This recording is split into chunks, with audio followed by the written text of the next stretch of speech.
I lost myself. I didn't know who I was anymore. I fell into depression. I kept pushing it off because I'm a busy mother and professional until life hit me hard. I got laid off from my job.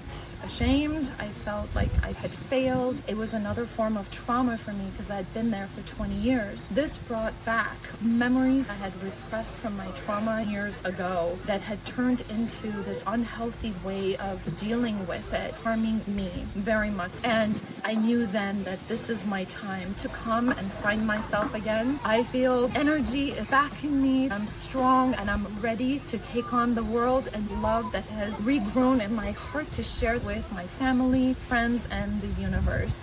I want to thank Arkana for helping me through the process of self-discovery. The staff is wonderful. This place is magical. I highly recommend it for anyone that is looking to become the better version of themselves.